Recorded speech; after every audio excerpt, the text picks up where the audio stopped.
How you feeling this morning? I feel like I got hit by a bus. So sore. My back hurts, my neck hurts, my body hurts so bad. You gotta be sore too. So stressful last night. But yeah, so we're just kind of dealing with this grounding situation. The guy told us if he could get it out in under an hour, then it would be covered. But he got it out in an hour and a half, and now he's saying it's salvage. This doesn't feel right to me.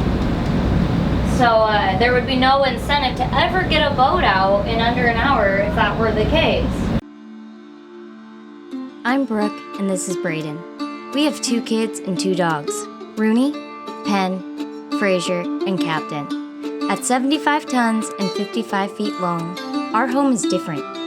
With time being non-renewable and our home being, well, movable, around the world we go as we roam to know. Welcome aboard, Mermaid Monster.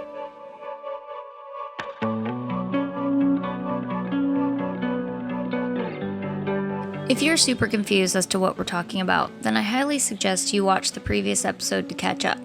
Anyway, after our crazy night of going aground and then navigating in super shallow water through a decent swell and 30 knots of wind to our anchorage at 11:30 p.m., we woke up, pulled anchor, and continued up the ICW to Coin Jock, where we received more interesting news.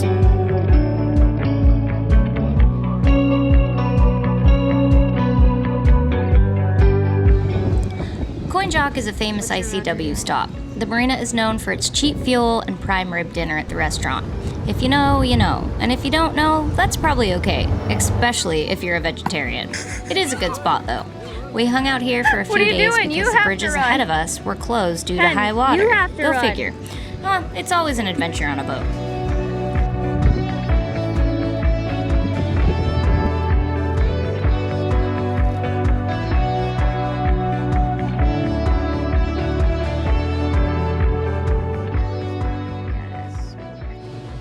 So all of a sudden, all the boats are like trying to leave right now.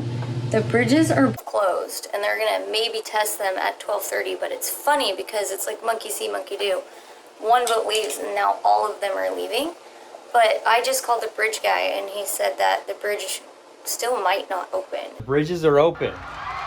They were closed because of high water, but we got word from ahead that they're now open. So we're gonna go. Hopefully they stay open.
Some days you find yourself cruising and, well, you're kind of bored. And I don't mean this in a negative way. Boring is not bad on a boat.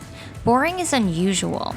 When my family's bored, I find that we're often almost nervous or agitated about it. I will feel like this impending doom that something is about to go wrong. I know it's nonsensical. Am I alone in this?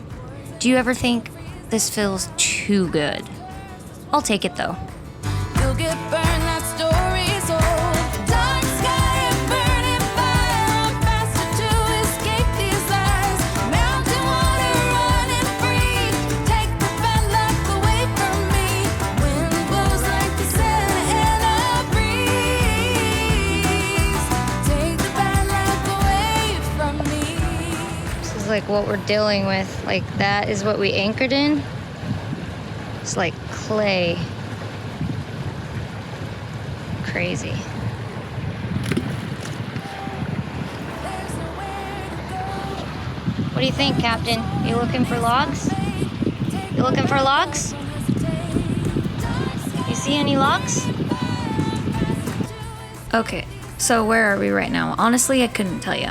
We're somewhere in the middle of nowhere that's clearly actually somewhere because there are buildings and other boats and stuff. But I couldn't tell you where that somewhere in the middle of nowhere is. Someone help me out.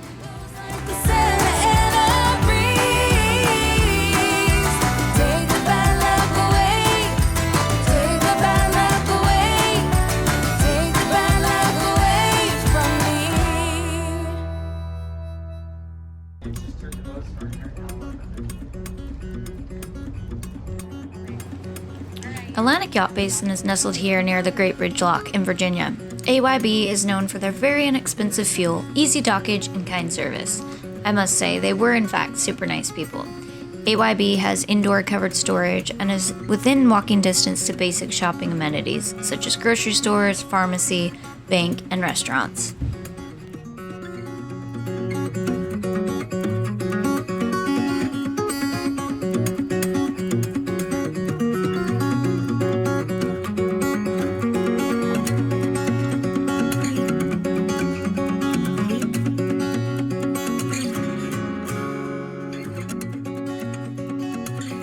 We got into Atlantic Yacht Basin, and coming through there, from the bridges, there was a lot of floating logs that we had to avoid and dodge. But we made it, and we're now gonna go get some dinner. My parents come into town in a couple hours, so it's been another long, exciting, adventurous day. But it's beautiful out here, so I cannot complain.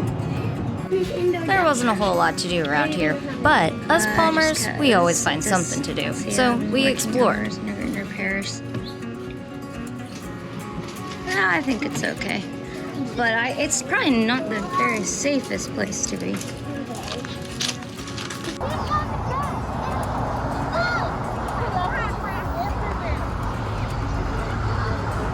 That night, my parents arrived to the marina around 10:30 p.m. They got to meet the other 55 we were cruising with and visit, and then the next morning we set off to go through the Great Bridge Lock and continue on up north. Hello. Let's see. Say hi, Turtle. Hi, Turtle. Hi, Vera. Ben, I'm just I think it's like, feed me, humans. I'm cute.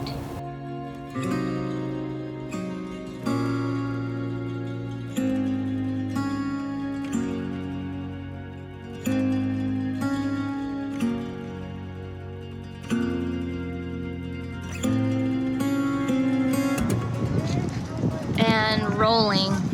We're at Atlantic Yacht Basin. To think that we have made it from Florida to here in a little bit more than a week seems like a lot of ground to cover. Well, why did we have to hurry so fast? For the I'm supposed to be above North Carolina by the 15th to follow my insurance rules. We made it. Yeah, we did. 2 days to spare. 3 days to spare. Look, what's really neat about the Atlantic Yacht Basin, they have all these sheds, and all the sheds are just packed with boats. There's some really cool boats in the sheds. I'm looking at the sheds right over here. I'll have to see those. Over there. We'll head that way. Walking around.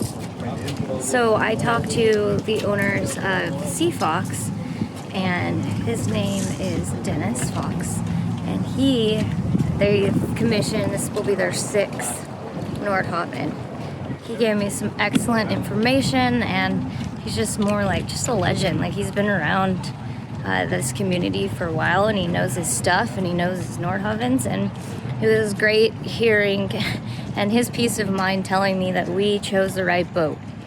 He said he loves the twin engine 55, and we agree. We really enjoy it, and our boat, we've noticed, just tracks really nice in adverse conditions especially. So little secret to AYB is their fuel's really cheap, and it's an easy, big, long face stock. So good place to just peel off, and there's a town and a grocery store that's 5 minutes, and you've got the Great Bridge that opens and closes, and the kids love that for what it's worth. So we're on our way to Hampton, and we'll be there this afternoon, and then we're kind of staging to get our boat more north. We're not totally sure where we're gonna end up next, but it's the beauty of cruising. Series of unfortunate event story time with Brooke. I was pulling in the fenders as we were leaving the dock, and I pulled in the fender and there was not a knot tied in the bottom of the fender. And so when I yanked on the line, I watched a $150 fender slide right into the water. There was nowhere to dock, and so we had to say goodbye to our brand new fender. Wah, wah, wah. Thank you. So we lost one of our fenders, and Braden cut his shin. So yeah, Braden was stepping onto the boat with one of those super big paracords in his arms. The boat slightly moved away from the dock, and Braden missed his step, causing him to smack his shin onto the edge of the boarding area, fall, and then hit his head on the boat as well, leaving him with a concussion. He was pretty ill for the next few days, poor guy. If you've never gone through the Great Bridge Lock, have no fear. It's super straightforward. You wait until they tell you to come in, a line handler grabs your line, you wrap it around a cleat, bringing the bitter end back to you, and hold on. Make sure you leave enough slack in the line to allow the boat to go up or down. Once it's level, the gate will open and you exit. Easy peasy.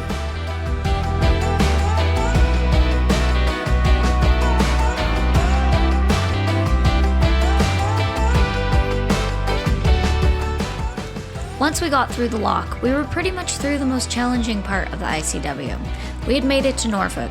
We got to pass the US Comfort, which is the big hospital ship, and that was on our way to Hampton, where we would stop for the night before deciding what our next plan was.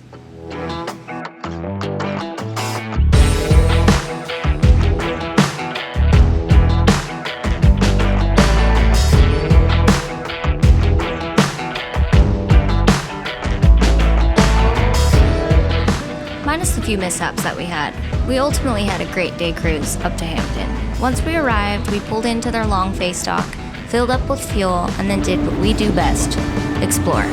Is it 30 gallons a minute? What is it? How many gallons are you taking on? 1,000? No, I don't know. 800? 50, I don't know. Let's see. Oh, geez. Oh, we look so cute out there.